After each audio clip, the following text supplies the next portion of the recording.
Hey everybody, welcome back to the Contrarians. We have another panel discussion for you tonight. We've got our awesome Patreon subscribers here. So if you want to join any of our chats, you can join at any tier on Patreon. The link will be in the description, and we appreciate all the support we get from our Patreon subscribers. It's amazing. We thank you very much. Today we have another panel discussion that was voted on by our Patreon subscribers. And today's topic is best first two album runs by a band. So I'm going to go around and we'll pick each one of you. And if you got an honorable mention or two, you can throw them up there as well, because we're kind of a smaller group tonight. So why don't we start with Reed? Tell us what band you picked and why. I'm sure everyone's going to have different reasons why they picked a certain band. But go ahead, Reed. Thanks, Marco.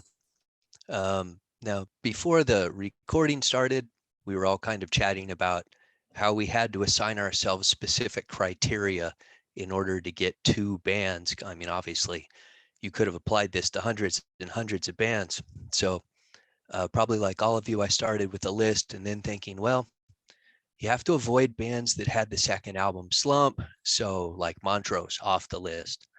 And then I wanted to narrow it down further. So I tried to eliminate bands that were made up of members of other bands, right? So I love the first two albums from Nevermore, but Nevermore came from Sanctuary. So they had already had some practice at writing songs and doing albums, right? And I didn't want to do bands that had been slogging around in the trenches for years and years doing, covers and functions. So even like the Beatles, right? They were a cover band for years and years, learning their craft playing on dirty stages in Germany. So they were gone. So I wanted to pick a band that came basically out of nowhere, swung for the fences, and not only connected, but connected twice. And once I got it that specific, there was only one band that really fit that criteria for me, and that is Oasis.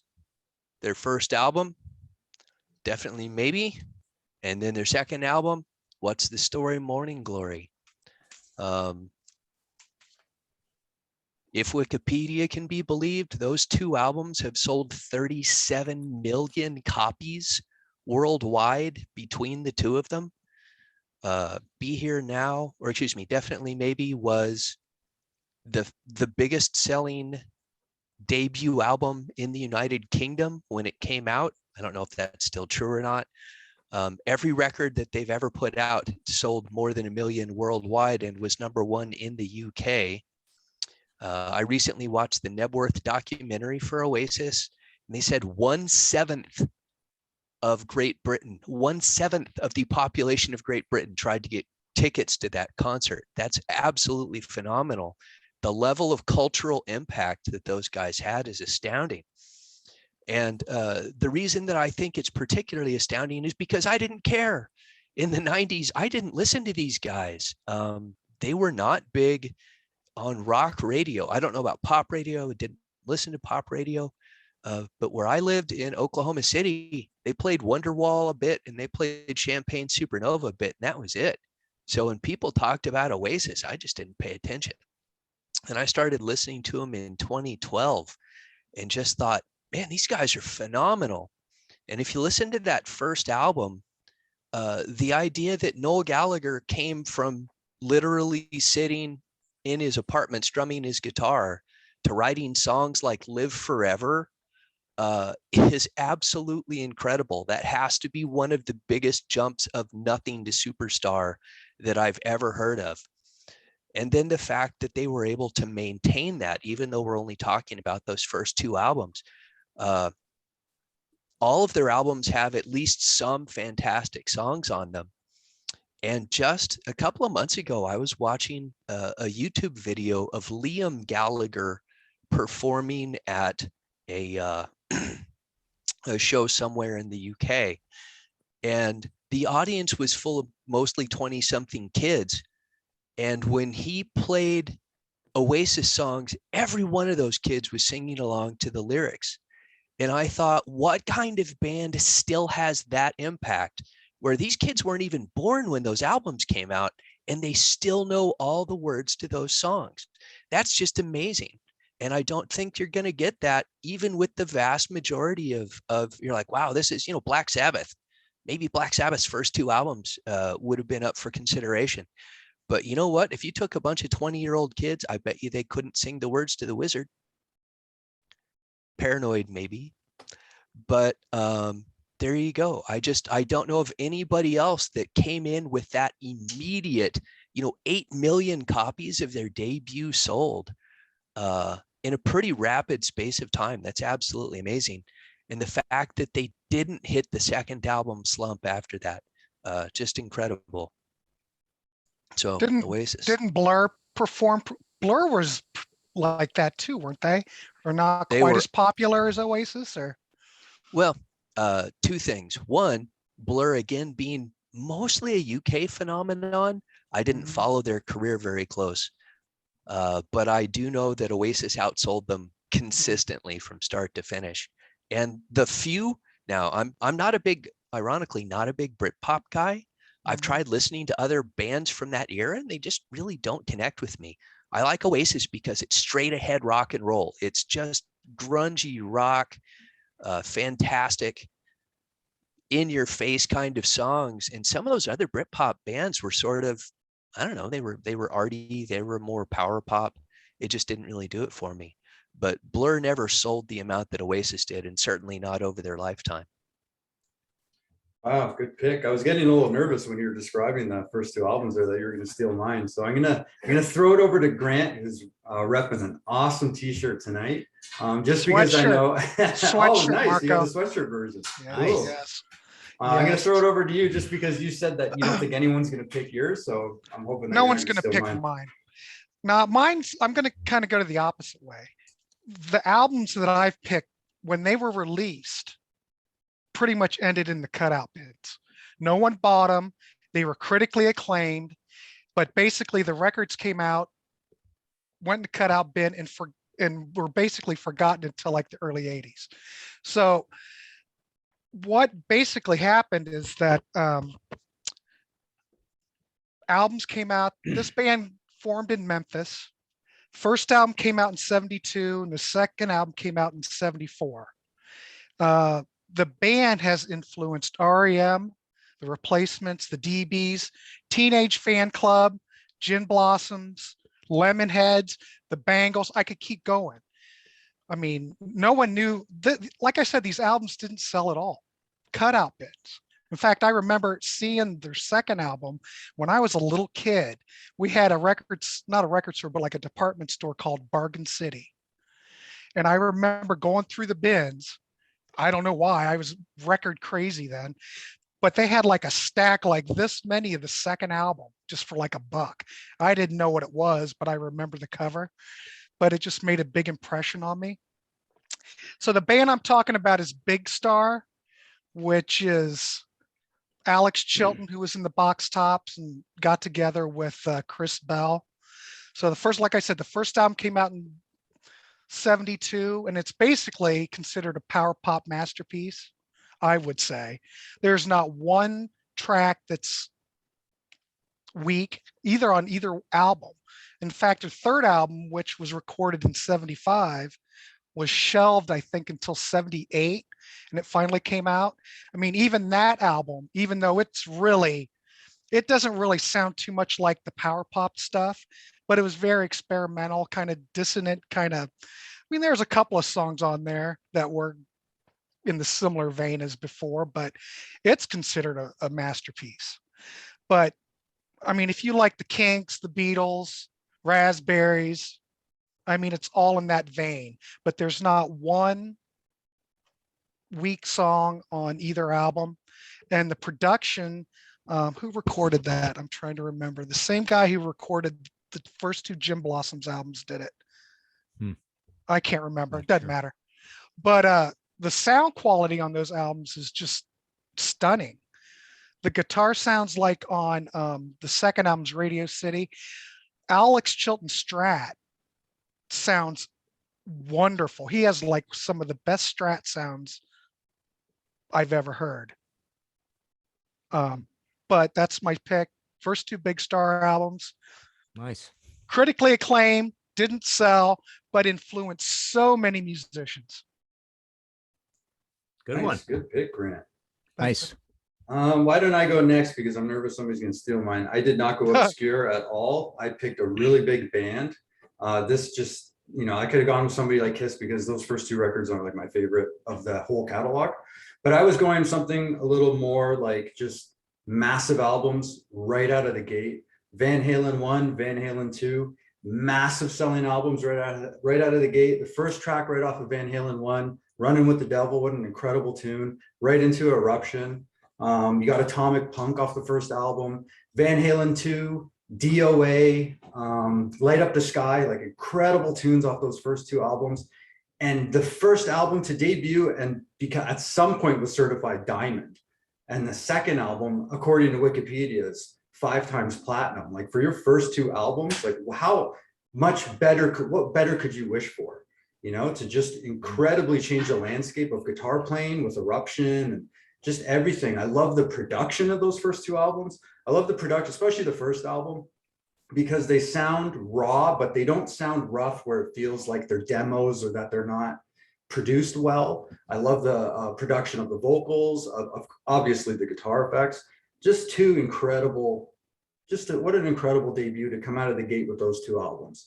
And I'm just assuming that somebody else might pick that. The way Reed was explaining how the first album sold this many millions of albums and the second album didn't drop off at all, it was kind of like, oh, he might be talking about Van Halen. But I mean, of course, Kiss is one of my favorite bands. Their first two records are two of my favorites, but they didn't sell anything when they came out, right? It wasn't until they had a platinum. So to come out with a diamond, and just how revolutionary those records were for guitar playing and how Eddie Van Halen changed guitar playing, the Brown sound and all of that stuff, like just two incredible. I can't say enough about them. Yeah, just two incredible records. Nice. I think, yeah. Why don't I throw it over to Matt, who we haven't seen for a while?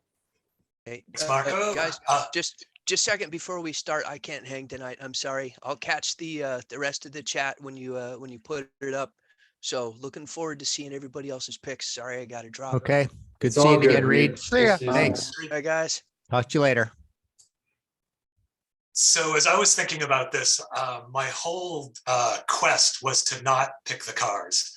So that's what immediately came to mind for this. And, the previous one I talked about Candy-O, I love that album, and I really have nothing more to say about it. So this was the quest to not pick the Cars. And so the next ones that really came to mind for me as I was listing them off, I realized they were bands that I kind of only listened to their first two albums. So things that came to mind were like Ozzy and Danzig, Yngwie, things like that. And like, well, I really only listened to those first two albums for those bands. So I wanted someone where I liked the whole catalog.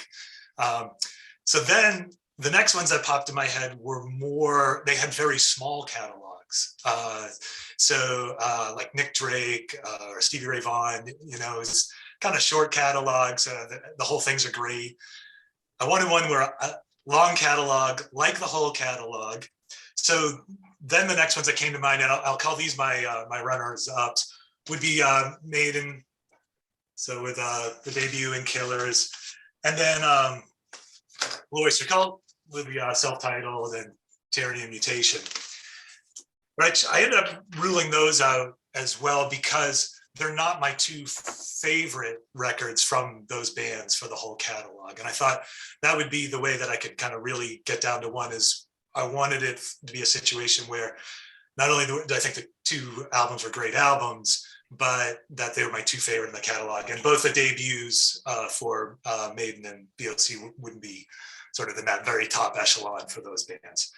So where I settled, and I think there's a little bit of a contrarian pick in their catalog, was with the Cult, with their first record, Dreamtime, and then their second record, Love. And I thought that was kind of contrarian because their most successful records were the next two, were Electric and then Sonic Temple. But my favorites really, really far and away are the first two. And so And the way that I think about it, I don't know if anyone listens to like Sirius XM, like the Electric and Sonic Temple, those are like the Ozzy's Boneyard albums, and the first two are like the first wave albums, and you'll hear that band on both of those different stations, but not from the same album so much. So Dreamtime, they were really at that point more like a gothic type band of like the other sort of British goth bands. They had more, I guess, in common with something like Susie and the Banshees or Bauhaus or Cure or something like that. And musically, it's, they have a lot of like almost tribal drumming throughout. It's got a very consistent thematic sound throughout the whole record. The lyrics really match the tone. There's themes around like Native American culture, shamanism, the desert. It's like almost like this obsession with the West and things like that. And it's just a really good mixture or match of the music and the lyrical themes. And then they came out with Love. I think a tighter production, a little less of that, more tribal drumming. It's kind of punchier. There's a bit more guitar solos. They have more hooks. So the first album, if you were to criticize, the choruses aren't really fully realized. With Love, they've kind of fully realized the choruses. They get some probably stronger singles that came out of that, with like She Sells Sanctuary and Rain, and did commercially a bit better. The lyrics, they're still kind of mystical, but they're starting to get a little bit I don't know, almost, I guess, psychedelic or hippie-ish in there. But just both were just really strong. And there might be a little bit of nostalgia in play here for me. I've seen the Cult 5 times throughout many different tours, many different time periods, so over decades up to the present. Always good.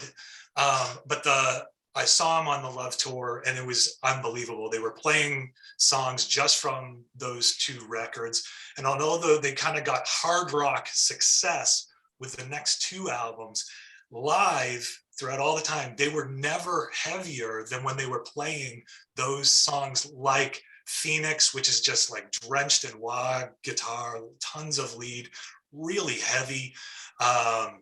Something like Horse Nation from Dreamtime. It's actually quite a heavy song. The production's not that heavy, but it is really heavy. When they did it live, really powerful. The song Love, the title track from the second one, really heavy live. And so the concert at that time period just blew away anytime I saw them later. And again, even when they get into their metal phase, they were never as heavy, as energetic as supporting those first 2 records. So that was why I chose the Cult. Nice. Very cool. Okay. Josh, why don't you take it away? I think this was your topic, isn't it? Yeah, exactly. So for me, I always think with this topic in 2 ways. For one, you have bands that started out really strong, but dropped off rather quickly. So it's sort of 2 great albums or 2 strong albums by default. They are the best of the bands because they don't have too much else to offer. But as Matt already alluded to, it's much more impressive when your band has a whole discography, or at least most of the discography, that's really strong, and yet those first 2 albums are still the special ones that are held in this special regard as their the band's crown achievement. And for me, I had 2 choices. First, quickly, my runner-up, I guess, Merciful Fate was one of the very first that came to my mind. Yeah. Because I think when you look at the time of 1983, I don't see how a number of bands that are better at what they are doing than Merciful Fate. I think it's just such a strong start to a career, and quite frankly, I think Merciful Fate has never released a weak album. I think they are all really good, but those first 2 are really the best. It's interesting when you look at rankings from different people in regards to the Merciful Fate studio albums. It almost feels odd or forced, even though it's subjective and everything, but it feels kind of forced in the back of my mind when people try to really put sort of down. The first two albums put, I don't know, Out in the Shadows or Time more ahead, but it just feels odd, right? It feels like there's a disconnect for me, even though it shouldn't, but it just goes to show how strong I think these first two albums are, even in comparison to really good follow-ups. So that was my second choice, but my main choice, and as I really looked over how much I like all of these albums, I really realized that is easily my main choice, and that's the first two Queen albums. I personally consider the first Queen album to be, for me, tied with the first Boston album as my favorite debut album of all time. I think it's just such a strong showing for a band. And in 1973, again, in respected time, I don't see many hard rock bands competing with their compositions in comparison to songs like Liar to songs like Son and Daughter or Great King Red, which is brilliant. And I think that album is just amazing from start to finish. It's pretty heavy for the time. You know, people always, people who are sick and tired of Queen forget how they started out. And I don't think, other than maybe Keep Yourself Alive, most casual listeners of Queen don't know any other song on that album, I think. And the creativity, everything is on point. And then the follow-up is actually, so Queen 1 is my second favorite Queen album. Queen 2 is my favorite Queen album. It's actually probably a top 10 favorite album of all time for me. Most people cite this as their prog album or prog-esque album. Some people even call it the concept album. I think there's a lot of conceptual elements. There are a lot of conceptual elements going on there, I think, though it's a little loose, not quite as loose as Sheer Heart Attack, but which is of course not a conceptual piece. But Queen 2, I think, just hangs together really well. You have those standout tracks, Father to Son, or White Queen as it began. March of the Black Queen is probably my favorite Queen song of all time. That's just a tour de force of that. That's the 70s Queen creativity illustrated within one composition, I think. And Ogre Battle, but you have those small little pieces like Funny How Love Is, Nevermore, that I totally love. It's totally fair to, especially Sheer Heart Attack and The Night at the Opera, which I totally love as well, to pick out those little quirky ones that maybe don't quite hit you as well as other tracks on the album. But this is a case where I'm totally on board with those little compositions to be thrown in as well. So yeah, this is easily my main choice. Two of my favorite albums of all time. And, again, I think all the other 70s albums specifically, also, I really like The Game and Innuendo, but those 70s albums are all great. But yet, despite how good they are, the first two are still, for me, the best ones. And yeah, so Queen is my main pick. Yeah. Nice. Well argued. Good pick. Yeah. Good pick, Josh. Good. I'm going to throw it over to you, Martin. And just so you know, we did say, because we're a bit of a smaller group, if you have a runner up or two, like that's totally cool as well. But I'm going to let you go. All right. I didn't think I was going to join in because I couldn't think of anything, but at the last minute, I racked my brains and came up with something, and it turned into a little bit of a theme here. So, so Josh took one of my honorable mentions, which was Merciful Fate. And all of these have a bit of a theme because every one of these, I almost made it like more pronounced and said they had two albums. The two albums were great, and then they broke up. But actually, all three of these, it turns out, came back and made records later. So my second runner-up was Witchfinder General, first doom band of all time. But my main one that I picked was New York Dolls.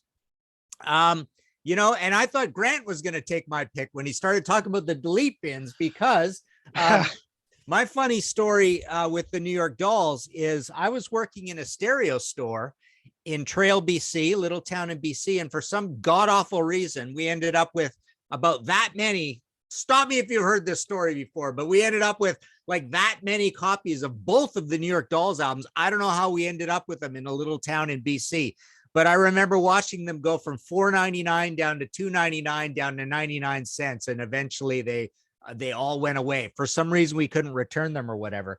But I think they get a bit of a bad rap because people talk about how, you know, there was the drugs and they were sloppy live and they weren't that great live and they were more scenesters and all that. But the fact of the matter is both of the records are recorded well, they're performed well. There's a lot of layers. There's a lot of tracks. I don't think they're proto-punk or anything like that. I think they're just well-constructed albums. They are the poor man's, wild man's Aerosmith. They're the Ace Frehley and Kiss to Aerosmith, you know, to New York Dolls. They're the wild guys. But I think both albums got some great heavy stuff on them, some great riffs, some great hooky stuff, some great stuff that has a little bit of a 60s doo-wop feel to them.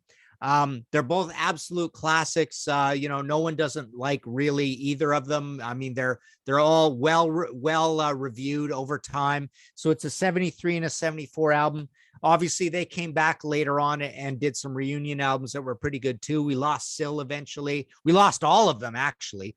The only one still alive is David Johansen from the whole band. Mhm. The drummer died in 72 in England. Arthur Kane is long gone. Syl just died recently. Who's the other guy? Johnny Thunders, of course, you know, big heroin casualty quite a long time ago. So yeah, they're like a one-man standing band. But yeah, so all my three put out two absolutely lauded albums, people that, you know, love these albums. Then they broke up and went away for a long time. But all three of these bands came back and made more records later. So New York Dolls. And that's another band that was highly influential to musicians. Yeah. And of course it never sold. Yep. Yeah.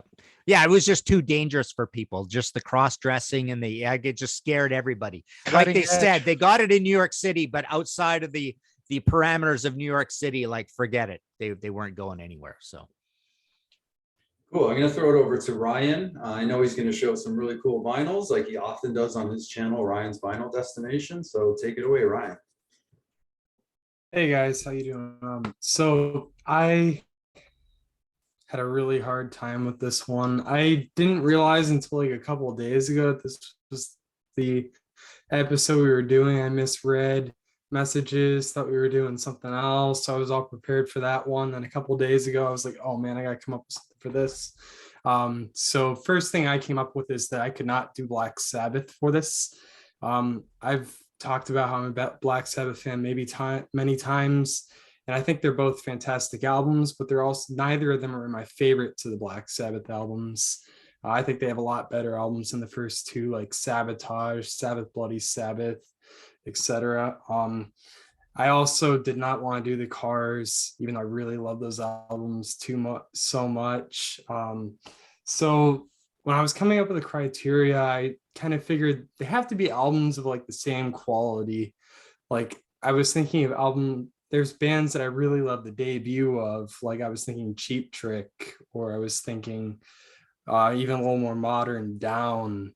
I really love those debuts, and I do like the second albums a lot too, but they're a big drop in quality compared to the first ones. And I was thinking about some bands where I like the second albums more, or etc. And I also was considering it has to be albums that I really consider like near the best or the best of the discography. So I came up with a couple of honorable mentions before I get to my main pick. First of all, and they're actually both related. I've got Here Come the Warm Jets, Wicked. and Taking Tiger Mountain by Strategy by Brian Eno. I think these are both amazing albums. I almost picked this as my choice, just like because of the amazing musicians that are on these albums, like Phil Collins, Robert Wyatt, Phil Manzanera, Bill McCormick, you know, Robert Fripp doing some crazy guitar solos on these albums. And just the songwriting so perfect. I mean, you know, Eno did his stuff with the band that I'm going to mention next, and he did his album Fripp, No Pussyfooting before these. But I think that this is one of the greatest intros to a solo career ever, if not the best. They're just fantastic songwriting the entire time through. And they probably are my favorite 2 albums by Brian Eno. Next up, I was thinking about Roxy Music. So I got the debut here, and then For Your Pleasure, which I think is a far superior album to the debut, which is the only reason why I didn't really pick these ones. Amazing albums once again, and they were so influential to future genres, or like glam rock, new wave, punk, post-punk, etc. Just amazing albums overall. I consider this one of the greatest British albums of all time. And then, there was a few other bands I thought about, like Cream. I think those first 2 albums are amazing. I think they're better than the first 2 Zeppelin albums, honestly. But they only made 3 albums, and I consider them to be all the same quality, so I didn't want to choose them. But when it came down to it, the band that I thought was the best choice for this is probably number 2 of my favorite metal bands of all time, or maybe number 3. It goes between this band, Judas Priest, and Black Sabbath, and that's just like pure heavy metal music. But I'm talking about the first 2 Iron Maiden albums. When these came out, there just wasn't much that sounded like them from I wasn't there for that time, but looking back at the eras, these albums seem very unique for their time, and they're just so raw. They sound great, amazing songwriting, performances, and I just love Paul Di'Anno's vocals. I think he's the ideal Iron Maiden vocalist. I love Bruce Dickinson, and I love so many of their albums, but this is the stuff that's resonated with me the most. You've got Remember Tomorrow on here, which is one of Paul's best vocal performances for sure. Kind of uncharacteristic for him with some of the high notes he hits and stuff. Even the intro, Prowler, you go into this and you just know you're in for a treat, like something you really haven't heard before. You got Phantom of the Opera, Running Free, Transylvania, Strange World, Sanctuary, Charlotte the Harlot, and Iron Maiden. Just across the board, amazing songs. This is in my top 5 metal albums of all time. I actually would consider it my favorite Iron Maiden album too. It's gone back and forth a lot of times. Growing up, I actually didn't really like this album too much. I preferred Killers a lot more, which was my favorite Iron Maiden album for a long time. But this one's just grown on me more and more over time. And so with Killers, obviously got Martin Birch with production on this one, and he's one of my favorite producers in metal. I think he has made pretty much every band that he's produced a better band. You got the Ides of March on here, Wrathchild, Murders in the Rue Morgue, which is one of my favorite songs by Iron Maiden of all time. Another Life, Genghis Khan, Innocent Exile, Killers, which is probably my first favorite Iron Maiden song. I don't know if it is my favorite anymore, but that was the one that really blew me away. It was one of the first ones I learned on the guitar by them. And I just think that Paul Di'Anno's vocal performance is so terrifying on that one. It's just awesome.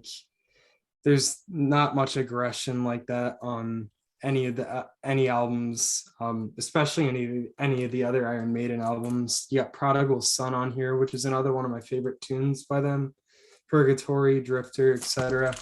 I guess the thing I really love about these albums, like I said, is the rawness and the heaviness. You kind of have a little bit of a mix of just pure metal. You have some punk in there, you have some prog, all mixed together, and I think it's just the perfect combination of all those genres.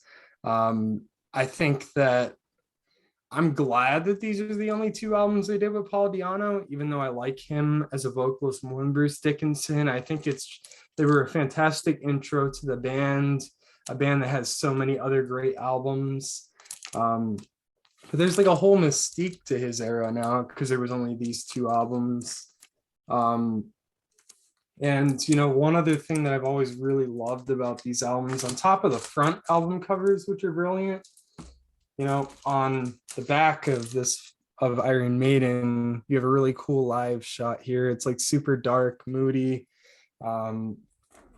heavy. You know, you just know it's going to be a really heavy album.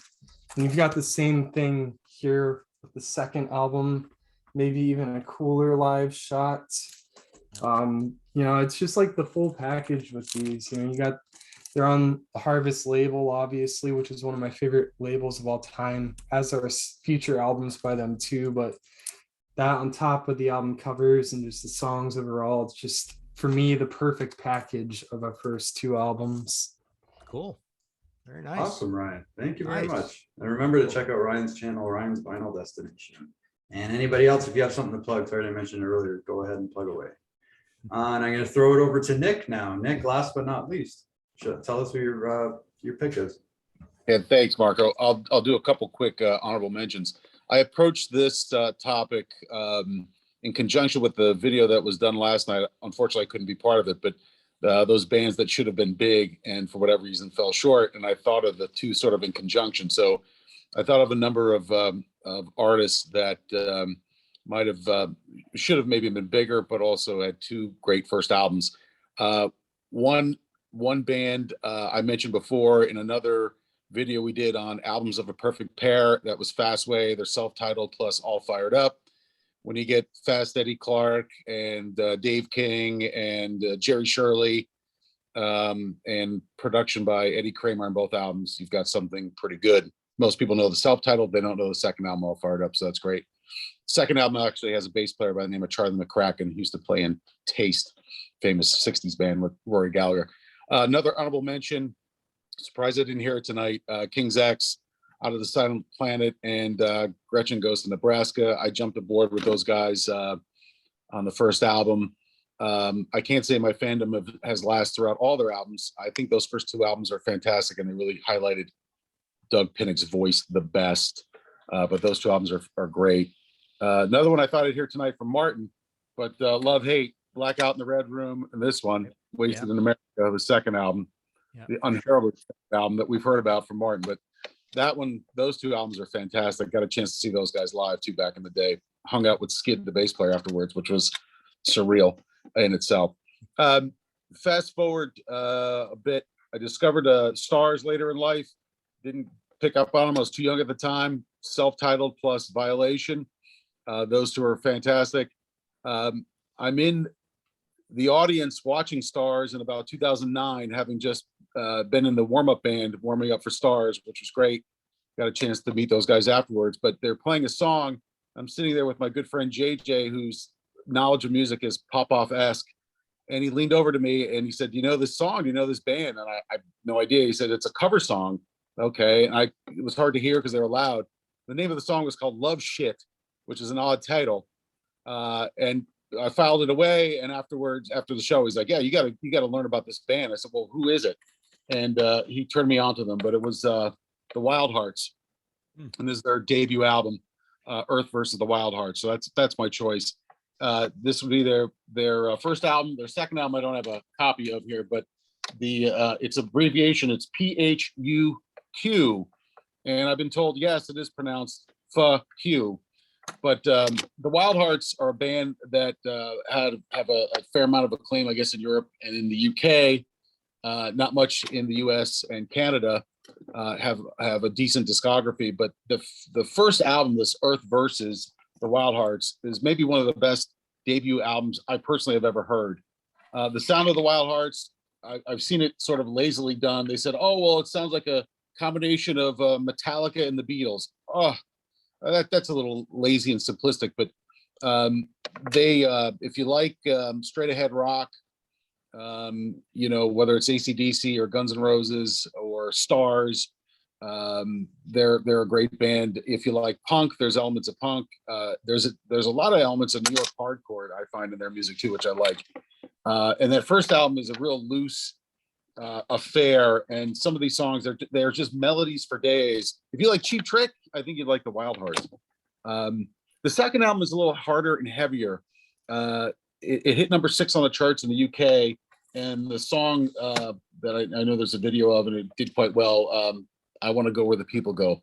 Fantastic song, probably my favorite song off that album. But The Wildhearts, the 1-2 punch. If you like that kind of music, if you like some elements of punk hardcore, loud guitars, just done straight ahead, AC/DC kind of style, maybe even too. You can't go wrong with that band. They released an album this past year. They've gotten together, broken up. There's the standard drug problems and some other things wrong with them. But and Ginger Wildheart has done solo stuff and played with other bands. But I think as a 1-2 punch with the first 2 albums, I love that first album so much. I would love the second album if the first album hadn't been so good. And so if you really like melodies for days and sing along choruses, that's the band for you. Nice. Very cool. Great picks, everybody. Good to hear the Wildhearts. Absolutely. Yeah, awesome picks by everybody. Thanks everybody for joining us tonight. Probably gonna wait a few days before we upload this one because we just uploaded one yesterday or today. So want to say we appreciate everybody who subscribes on Patreon and supports the channel. And if you want to join these conversations, you can join us over at Patreon at any tier. Grant's also repping our shirts. We have official merchandise. If you want to look in the links in the comments or the links in the description, if you want to get your own Contrarians shirt, that'd be awesome. And thanks everybody. And I guess we'll see you next time. All right. Sounds good. See ya. Talk to you later.